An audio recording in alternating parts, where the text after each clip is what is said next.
हे सूर्यदेव, मकर संक्रांति के इस वीडियो को कोई भी दिल से लाइक करे, उसके जीवन से सारे कष्टों को मिटाकर उसकी किस्मत में रोशनी यानी कि किस्मत को चमका दीजिएगा। ओम सूर्य देवाय नमः। आप सबको पता होगा मकर संक्रांति का त्यौहार सूर्य देव को ही समर्पित है। सूर्य देव की ही हम पूजा करते हैं मकर संक्रांति वाले दिन। तो अगर आप लोग लाइक करोगे, इस वीडियो को दिल से देखोगे पूरा बिना स्किप किए हुए, तो सूर्य देव की कृपा आप पे सदैव बनी रहेगी। साथ ही साथ आप कमेंट में जरूर लिख दीजिए जय सूर्यदेव, सूर्य देवाय नमः। जिस भी भगवान को आप मानते हैं उनका जयकारा कमेंट बॉक्स में जरूर लगा दीजिए। इस दिन सूर्य देव शनि देव की राशि मकर में प्रवेश करते हैं, इसलिए इसे मकर संक्रांति कहा जाता है। मकर संक्रांति पर गुड़ और काले तिल का दान विशेष रूप से पुण्यदायी माना जाता है। शास्त्रों के अनुसार उत्तरायण में दान देने से व्यक्ति को मोक्ष और पापों की पुण्य मिलती है। मकर संक्रांति त्यौहार एक पारंपरिक त्यौहार फसल कटाई, पतंगबाजी और सांस्कृतिक उत्सव से जुड़ा हुआ है। ये लंबे दिनों की शुरुआत का भी प्रतीक है, क्योंकि सूर्य उत्तर की ओर बढ़ता है, जिसे उत्तरायण के रूप में भी माना जाता है। कहा जाता है उत्तरायण के बाद से सारे शुभ काम शुरू हो जाते हैं और उत्तरायण से पहले खरमास लगा रहता है, जो कि मकर संक्रांति के बाद से खरमास खत्म हो जाता है और सारे शुभ कार्य हम शुरू कर देते हैं। महाभारत में भीष्म पितामह से जुड़ी हुई भी कुछ बातें उत्तरायण को लेकर कही जाती है, जिसमें भीष्म पितामह ने अपना शरीर छोड़ने से पहले 58 दिनों तक प्रतीक्षा की, ताकि वह उत्तरायण के शुभ दिन पर प्राण त्याग सके, जो दक्षिणायन की 6 महीने की अवधि पूरी करने के बाद सूर्य के उत्तर की ओर जाने का प्रतीक है।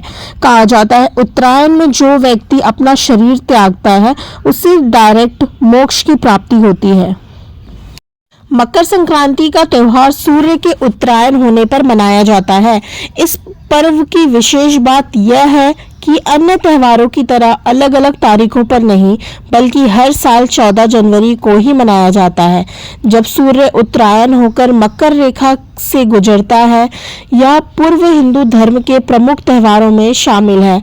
कभी कभी ये एक दिन पहले या बाद में यानी 13 या 15 जनवरी को भी मना लिया जाता है, लेकिन ऐसा कम ही होता है। मकर संक्रांति का संबंध सीधा पृथ्वी के भूगोल और सूर्य की स्थिति से है। जब भी सूर्य मकर रेखा पर आता है वह दिन 14 जनवरी ही होता है। अंततः इस दिन मकर संक्रांति का त्यौहार मनाया जाता है। भारत के अलग अलग क्षेत्र में मकर संक्रांति के पर्व को अलग अलग तरीके से मनाया जाता है। आंध्र प्रदेश, केरल और कर्नाटका में इसे संक्रांति कहा जाता है और तमिलनाडु में इसे पोंगल पर्व के रूप में मनाया जाता है। पंजाब और हरियाणा में इस समय नई फसल का स्वागत किया जाता है और लोहड़ी पर्व मनाया जाता है। वहीं असम में बिहू के रूप में इस पर्व को उल्लास के साथ मनाया जाता है। हर प्रांत में इसका नाम और तरीका अलग है। बिहार में इसे खिचड़ी भी कहा जाता है। अलग अलग मान्यता के अनुसार इसे पर्व के पकवान भी अलग अलग होते हैं, लेकिन दाल और चावल की खिचड़ी इस पर्व में प्रमुख पहचान बन चुकी है। विशेष रूप से गुड़ और घी के साथ खिचड़ी खाने का महत्व, इसके अलावा तिल और गुड़ का भी मकर संक्रांति पर बेहद ही महत्व है। इस दिन सुबह जल्दी उठकर तिल का उपटन कर स्नान किया जाता है। इसके अलावा तिल और गुड़ के लड्डू एवं अन्य व्यंजन भी बनाए जाते हैं। इस समय सुहागन महिलाएं सुहाग की सामग्री का आदान प्रदान भी करती हैं। ऐसा माना जाता है कि इससे उनके पति की आयु लंबी होती है। ज्योतिष की दृष्टि से देखें तो इस दिन सूर्य धनु राशि को छोड़कर मकर राशि में प्रवेश करता है और सूर्य के उत्तरायण की गति प्रारंभ होती है। सूर्य के उत्तरायण प्रवेश के साथ स्वागत पर्व के रूप में मकर संक्रांति का पर्व मनाया जाता है। वर्ष भर में 12 राशियां मेष, वृश्चिक, मकर, कुंभ, धनु इत्यादि में सूर्य के 12 संक्रमण होते हैं और जब सूर्य धनु राशि को छोड़कर मकर राशि में प्रवेश करता है तब मकर संक्रांति का त्यौहार मनाया जाता है। सूर्य के उत्तरायण होने के बाद से देवों की ब्रह्म मुहूर्त उपासना का पुण्य काल प्रारंभ हो जाता है। इस काल को ही उत्तरा अपरा विद्या की प्राप्ति का काल भी कहा जाता है। इसे साधना का सिद्ध काल भी कहा गया है। इस काल में देव प्रतिष्ठा, गृह निर्माण, यज्ञ, कर्म आदि पुण्य कर्म किए जाते हैं। मकर संक्रांति को स्नान और दान का पर्व भी कहा जाता है। इस दिन तीर्थों एवं पवित्र नदियों में स्नान का बेहद महत्व है। साथ ही तिल, गुड़, खिचड़ी, फल एवं राशि अनुसार दान करने पर पुण्य की प्राप्ति होती है। ऐसा भी माना जाता है कि इस दिन किए गए दान से सूर्य देवता बहुत प्रसन्न होते हैं। महाभारत में भीष्म पिता ने सूर्य के उत्तरायण होने पर ही माघ शुक्ल अष्टमी के दिन स्वेच्छा से शरीर का परित्याग किया था। उनका श्रद्धा संस्कार भी सूर्य के उत्तरायण गति में हुआ था। फलात आज तक पितरों की प्रसन्नता के लिए तिल, अर्घ एवं जल अर्पण किया जाता है सूर्य देव को इस दिन। इन सभी मान्यताओं के अलावा मकर संक्रांति पर्व एक उत्साह और भी जुड़ा है। इस दिन पतंग उड़ाने का भी विशेष महत्व है। इस दिन कई स्थानों पर पतंगबाजी के बड़े बड़े आयोजन भी किए जाते हैं। लोग बेहद आनंद और उल्लास से के साथ पतंगबाजी करते हैं। मकर संक्रांति के दिन सूर्य देव और भगवान विष्णु का आप लोग ध्यान करें।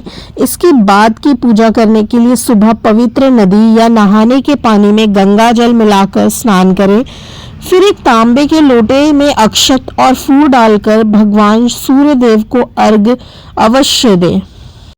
धार्मिक ग्रंथों के अनुसार मकर संक्रांति को सूर्य देव की उपासना और शनि दोष से मुक्ति के लिए सबसे उपयुक्त दिन माना गया है। इस दिन विधित पूजा करने से भगवान सूर्य देव का आशीर्वाद मिलता है। धार्मिक ग्रंथों के अनुसार ऐसा कहा जाता है सूर्य देव बहुत ज्यादा प्रसन्न होते हैं।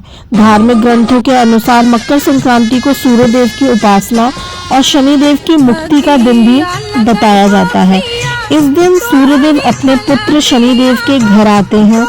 वैदिक ज्योतिष के अनुसार साल में 12 संक्रांतियां होती है, क्योंकि सूर्य हर महीने राशि बदलते हैं। जब सूर्य धनु राशि में से मकर राशि में प्रवेश करते हैं तो मकर संक्रांति का पर्व मनाया जाता है। इस समय देवताओं की रात्रि समाप्त होती है और दिन आरंभ होता है, जिसे उत्तरायण और दक्षिणायन भी कहा जाता है। इस पर्व पर पवित्र नदी में स्नान और सूर्य देव की पूजा का विशेष महत्व माना जाता है। मकर संक्रांति पर सूर्य देव की पूजा के बारे में भी बहुत सारी मान्यताएं हैं और आपको कैसे करनी चाहिए आइए जानते हैं। मकर संक्रांति के दिन भगवान सूर्य की पूजा का विशेष महत्व है। इस दिन गंगा स्नान करने के बाद तांबे के बर्तन में जल, सिंदूर, लाल फूल और काले तिल डालकर उगते सूर्य को अर्घ्य दिया जाता है। अंजलि में जल लेकर ओम सूर्याय नमः मंत्र जाप करते हुए सूर्य देव का ध्यान करना चाहिए। वेद पुराणों और योग शास्त्रों में सूर्य देव की उपासना को स्वस्थ और सुख का कारक बताया गया है। नियमित पूजा से रोग दूर होते हैं और शरीर की कमजोरी या जोड़ों के दर्द जैसी समस्याओं से छुटकारा मिलता है। मकर संक्रांति पर तिल और उसके दान का खास महत्व है। तिल का संबंध शनि देव से है और इसका दान शनि दोष को कम करता है। इस दिन सूर्य देव शनि की राशि मकर में 1 माह के लिए प्रवेश करते हैं, जिससे शनि का अशुभ प्रभाव कम हो जाता है। काले तिल का दान न केवल शनि दोष से मुक्ति दिलाता है, बल्कि सूर्य देव की कृपा भी प्राप्त होती है। इस दिन आदित्य हृदय स्तोत्र, श्री नारायण कवच और विष्णु सहस्त्र नाम का पाठ शुभ माना जाता है। मैं एक बार फिर से दोहरा देती हूँ कि आपको इस दिन कौन कौन से पाठ करने चाहिए पूजा करते वक्त। तो इस दिन आपको आदित्य हृदय स्तोत्र, श्री नारायण कवच और विष्णु सहस्त्र नाम का पाठ अवश्य करना चाहिए। पूजा के बाद तिल, उड़द दाल, चावल, खिचड़ी, गुड़, गन्ना और सब्जी का दान करना लाभकारी होता है। भविष्य पुराण में कहा गया है कि मकर संक्रांति पर सूर्य देव की उपासना करने से व्यक्ति बुद्धिमान, मेधावी और समृद्ध बनता है। यह पर्व न केवल आध्यात्मिकता उन्नति का बल्कि दान और सेवा के महत्व को भी दर्शाता है। तो चलिए दोस्तों, अब मैं आपको बताती हूँ कि मकर संक्रांति में शुभ मुहूर्त कब है दान करने का, प्रदान करने का, गंगा स्नान करने का। तो मकर संक्रांति 2025 का तारीख है मंगलवार 14 जनवरी 2025, जबकि 8:55 से लेकर 9:29 तक का समय पुण्य काल रहेगा। इस समय अमृत काल होने से स्नान दान का सर्वोत्तम फल मिलेगा। 14 जनवरी ब्रह्म मुहूर्त सुबह 5:27 से 6:21 तक रहेगा। तो हो सके कोशिश कीजिएगा आप लोग ब्रह्म मुहूर्त में ही गंगा स्नान कर ले, दान प्रदान कर ले, नहा धो ले। ब्रह्म मुहूर्त बहुत ही शुभ माना गया है, जो कि है सुबह 5:27 से 6:21 तक, और अमृत मुहूर्त है 8:55 से लेकर 9:29 तक। मकर संक्रांति के दिन गौ माता को भी दान करने का, खिलाने का बहुत बड़ा महत्व माना जाता है। कहा जाता है कि गौ माता के अंदर 33 कोटि देवी देवताओं का वास होता है। तो ऐसे में मकर संक्रांति के दिन गाय को गुड़ और रोटी खिलाने से जहां एक और कुंडली में सूर्य की स्थिति मजबूत होती है, वहीं गौ माता का आशीर्वाद बना रहता है। मकर संक्रांति के दिन गाय को गुड़ और रोटी खिलाने से घर में सुख और समृद्धि का वास होता है। मकर संक्रांति के दिन गाय को तिल और पंजीरी भी खिलाना शुभ माना जाता है। ज्योतिष शास्त्र में ऐसी मान्यता है कि तिल से बनी चीजें का भोग गाय को इस दिन खिलाने से पित्त शांत होता है और शनि देव भी प्रसन्न रहते हैं। वहीं पंजीरी खिलाने से पारिवारिक कलेश दूर होता है और सदस्यों के बीच आपसी प्रेम बढ़ता है। अब मैं आप लोगों को दोस्तों बताने वाली हूँ एक बहुत ही गुप्त उपाय जो आप मकर संक्रांति वाले दिन कर सकते हो। इसे करने से आपके घर में कभी भी धन की कमी नहीं होगी, सुख समृद्धि हमेशा बढ़ता रहेगा। साथ ही आपके घर में कभी भी कोई बड़ा रोग प्रवेश नहीं कर सकता। हमेशा आप स्वस्थ, मस्त और धन से भरपूर रहोगे। ये एक गुप्त उपाय है। तो उससे पहले आप लोग अगर यहाँ तक वीडियो को देख चुके हैं तो हमारा चैनल साधना संजीव को ज़रूर से लाइक कर दे, साथ ही पास वाले बेल आइकन को भी प्रेस कर दे ताकि आने वाली सभी नोटिफिकेशन आपके पास पहुंच सके, सारी वीडियोस की नोटिफिकेशन आपके पास तुरंत पहुंच सके। तो आप लोग दोस्तों जानते होंगे जिस तरीके से मकर संक्रांति का त्यौहार बहुत ही हर्ष उल्लास से पतंगबाजी करके भगवान की पूजा करके मनाया जाता है। खिचड़ी, तिलकुट, चूड़ा, दही ये सब खा के मनाया जाता है। उसके साथ ही मकर संक्रांति में कुछ गुप्त उपाय भी किए जाते हैं जिससे हमारा पारिवारिक जीवन बहुत ही सुखमय बीते।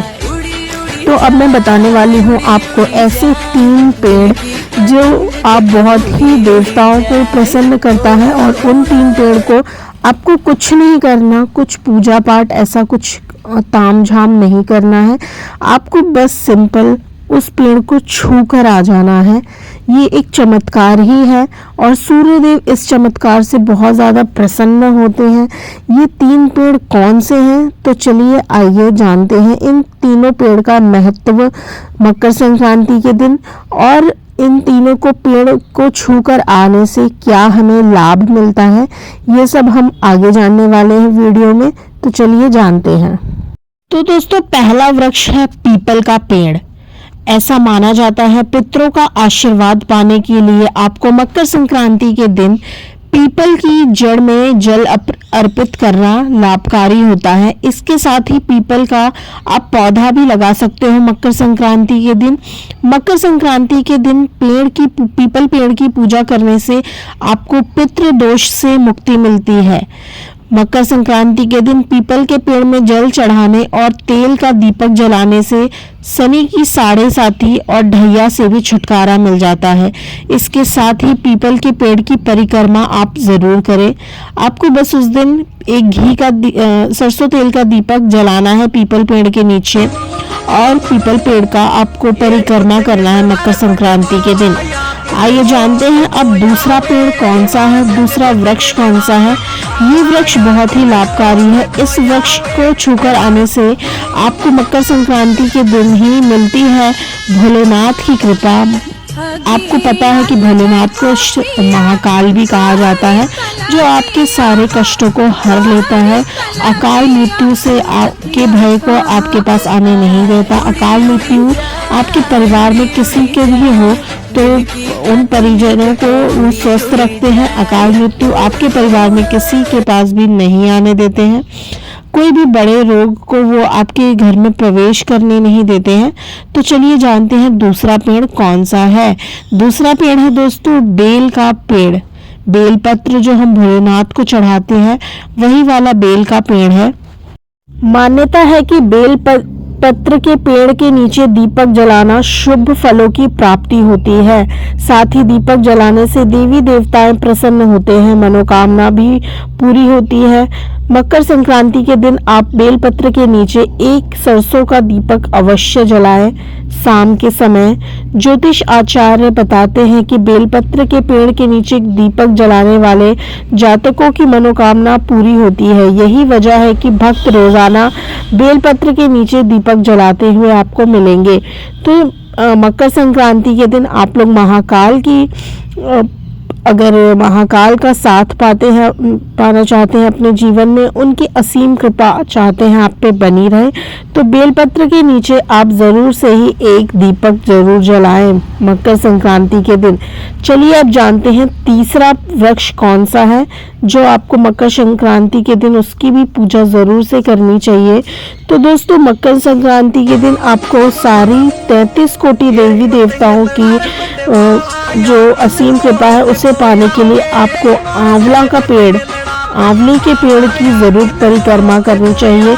आंवले के पेड़ के नीचे भी आपको सरसों का दीपक मकर संक्रांति के दिन जरूर से जलाना चाहिए। और आंवले के पेड़ को आपको काला तिल, साथ ही आपको गुड़ भी जरूर अर्पित करना चाहिए। ऐसा करने से आपके सारे ग्रह कलेश दूर होते हैं, परिवार में बहुत ही सुखमय जीवन बीतता है और आपका जीवन, आपकी जिंदगी बहुत खुशहाली से जाती है। मकर संक्रांति 2025 का पहला त्यौहार है और इसी से शुभ चीज़ों की शुरुआत हो जाती है।